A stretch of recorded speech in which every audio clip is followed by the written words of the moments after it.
Yeah, this is Call Me Mommy, Lynn Petronella. One last quick note to the addendum of the previous radio cast of age of consent and raising it. I had mentioned Saudi Arabia did not have an age of consent. It does have to have the approval of both parents, and in order to have sex, it's illegal to have it outside of marriage. The correction I want to make is that they do allow people to get married evidently quite young, which is not something that I am totally on board with. But it is illegal to have sex unless you're married, and you have to have the permission of your family and basically of the government. One other thing I do want to bring up, which I didn't mention, in Germany, it used to be that in order for you to be and get married, the state had to approve the marriage. In other words, unless you were financially and physically able to manage a family and a household, the government would not allow you to be married. And I also think that's a very good way of dealing with marriage, because evidently in this culture, it's kind of a haphazard way that people get married. I think it's very haphazard. I think Hollywood has over romanticized love. I think there's a lot of fairy tales that are being misused and abused. And I grew up with a lot of fairy tales. I think all of us did. And because of those fairy tales, I think it hurts men and women. We all want to meet somebody to fall in love with. What we don't want to do is be premature in our actions. And when you have a society encouraging you to have sex at 16, I don't think it's healthy. I think it's very detrimental to the soul, I'm going to say, of the nation, the soul of our nation. Because it's very devastating for people to have a broken heart, a broken marriage, a baby out of wedlock. These are very serious things that happen in our society that seem to get whitewashed by Hollywood, TV, and even our education system. And unfortunately, now in the education system, we're trying to constantly pump weird information about sexuality into our children's brains. It's becoming even more bizarre to me. Kids don't need to hear about this or know about this. We didn't know about much of it. We didn't know about any of it, really. I had a real childhood. And I'm so grateful that the parents I had kept me very sheltered. But on the outside, the other side of that, when you have other people in the society, AKA people from California, because I was from New York and the guy I met was from California, they were very liberal. They were very open. And that's also another different way of living. And so your perspective on sex, fidelity, marriage, divorce, your value system with whoever you end up with, I don't care where they're from, their value system is not the same. And unfortunately, we have an entire American culture that's in a state of complete and utter chaos. I'm glad we're going back to church. I'm glad people are getting more conservative. I'm glad we have a president that wants to stand for something. Listen, nobody's without sin. We've all made our mistakes. I've made plenty of my own mistakes. I just never remarried, and I've been very, very careful if I ever even wanted to be in a relationship, because to me, it's not a physical bond. It's a spiritual bond. And a spiritual bond is a very complex relationship, and it requires maintenance. A marriage requires maintenance by both parties.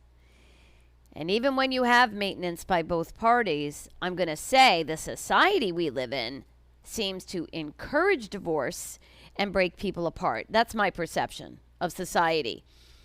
My perception of society is that we have a lot of freedom of speech that's very derogatory towards women. You know, I guess it became derogatory towards men too, but I think for many years I thought, boy, if Howard Stern is going to make a living off of chastising women continuously, I found it very offensive.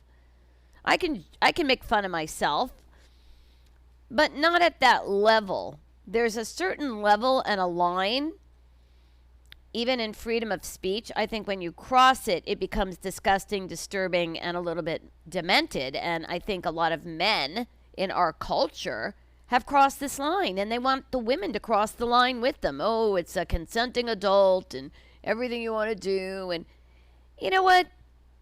Please.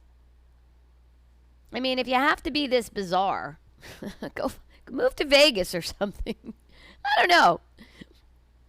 It's not to say that you're going to be boring, but at the same time, I mean, some of the things I've heard about over the course of my adult life are so disturbing. It's like, where are we going with this? And now that we want to encourage people to get into all these other alternative lifestyles, it's very, very damaging. Animals don't sit around thinking about this, and neither should people. Okay, that's my tip of the day. The kinds of thoughts and actions that people take towards one another have become very strange and bizarre. And it's not just illegal people that come here. The people that live here have some problems that are epic. We need to be routing out pedophiles. We need to be routing out people who are having sex with their children, which is a big issue. Look at this Menendez case. For the love of God. I mean, these boys were tormented, and I believe that they were very, very damaged. And there are a lot of cases of this going on in America, which is a horror show for me, that people would have to live like that. I didn't have any of that. I had a great family. I had great men in my life, and I didn't know people could be this bizarre because I grew up very sheltered. And then when you go out and you go across the country and you hear these strange stories that happen to people, listen, if you weren't human and your heart didn't go out to these people, you wouldn't have a pulse. And there's nobody stopping it. Children have very few rights in this country. If you're a victim of incest in America, you can't say anything. What are you going to say? Your parents are your protectors. If they turn out to be, bizarre, you're having problems. So it's not like I'm going to say this is a one size fits all. I think America has a sex addiction. I'm going to say it. There's nothing wrong with it, but there seems to be a lot of extremes, and particularly with the internet and the availability of some of this stuff. Listen, I'm not a prude. I just think many of it ends up becoming harmful, and there's all kinds of addictions that people can get into. I'm not going to stop it. I'm not going to change it. I'm just making a note of it because as a female, it seems to be a little upsetting because we're all not going to look like a model our entire life. And, at some point, people are going to say, well, that's enough of this, and you're entitled to do what you want with your life. I'm just making a point of the downside risk of too much of anything, and we need to clean up our own house. We need to give our children some kind of a safety net. And if people are going to be able to I think before you have a child, you should also have a psychological and physical evaluation. There's a lot of people having children that have major health problems. There's no rule that you can't have a baby. I think that seems a little strange too, but that's me personally. I mean, if you're a very sick person and you can't physically handle having a baby or physically raising a child, maybe you should reconsider. Everybody wants to go for in vitro and this and this and that and that. Listen, you know what? Do you have the time? Do you have the money? Are you going to be there for your child, or are you going to pass the baby off to somebody else? That's a whole nother thing. If you're not cut out to be a mother, don't be one. I mean, not everybody's cut out to do this. I got very involved in a lot of adult people's lives who had major problems. I couldn't have children because the people I were dealing with, their lives were so mixed up. Most of them were the men. They were so mixed up about what they wanted. You don't need to be married. You can stay single. You can have sex with everybody you want. Just don't get married and pretend you want to be with one person. That's my theory. If that's not something you think you're capable of doing, don't get married. You don't have to. You're not doing anybody a favor. I don't know if it's even normal to be monogamous, but some people seem to handle that quite well, and I applaud those people. Maybe we need more counseling from Dr. Phil or whatever. But again, I mentioned that Saudi Arabia requires you to be married to have sex, but I don't know how young they will allow people to have a marriage. And it could be 12. I don't approve of that, but that's a whole nother situation. Again, some of these cultures, some of these religions, should they come to America, are going to assume that in America their custom can be continued. That was the ultimate real point I was trying to make. That if they do immigrate here, whether it's legally or illegally, their customs, they're not going to go by what we want. They're going to go by what they do. And there is the rub. So is federal law going to supersede religious indoctrination? I don't know. I think this is a severe challenge for the United States. Because now that we have so many different religions living in the United States, we have a wide berth of what people think freedom really means. Okay, so freedom doesn't mean you can rape your kid and get away with it. I think the word freedom seems to have taken on almost a dark turn. And that is the thing that I find distressing. People have taken the idea of the United States and freedom to mean things that I don't really think it was intended to mean. We started out as a Judeo-Christian culture. People moved here to have freedom of religion. That's fine. We had Quakers, Puritans, and, these were very strict people. Well, not like they were all saints, but I'm just saying. Then everybody get into all these other things, and then you start having a sense of, I don't really understand what this means to our culture. And this is very disturbing because I'm a native New Yorker watching some guy try to run for mayor who wants to turn the whole city into like a Muslim stronghold. It's very disturbing to me as a woman, especially after 9/11, for the love of God. And the brainwashing that comes with religion can be very difficult. Because it's a very powerful force in people's lives, religion. So I say it as as an outsider looking in at our society now in 2025, and as a word of caution, because Islam does not conform to any government.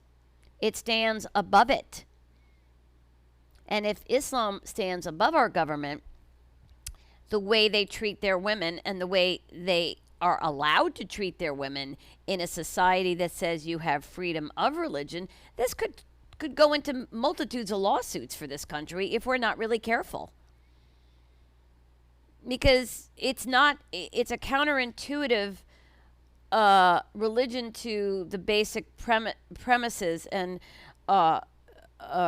lifestyles, I believe, of American citizens. I could be completely wrong, but that's how we were raised. Now, again, America has an issue with a lot of other dysfunctional things that are going on. The sex trafficking thing is only one aspect of this. We don't know all the other things that are happening in this culture to our children, and I think that's very challenging as a society. We need to take a really good hard look at this. And we really need to look at ourselves and say, why is this happening? Just because it's your home and you have privacy doesn't mean that you can do things with your kids that are completely wrong. And that's a big issue I have, because I know people who have been victims of incest, and it's tragic. Some of the tragedies are beyond comprehension. And I think that's a huge problem that we have to deal with outside of the fact that we have sex trafficking. So I think we have a road to hoe. I think we have to look at ourselves instead of look at other people. And we have to say, what are we as Americans doing wrong? Maybe we should take the porn off the internet. How about start with that? Maybe we should find all the pedophiles on the internet and lock them up. There's a lot of these people that are hiding in plain sight. They're not hiding. We're not doing anything about it. And that's dangerous for our society at large. So enough of my diatribe. I wanted to add that to today's podcast. Again, I thank you for listening. I hope you'll think about these things. Maybe we can get some government action on some of these things. But America's got some serious problems that have nothing to do with illegal immigration. And we have to take a good look at ourselves and say, what kind of a country do we really want to be? Thank you.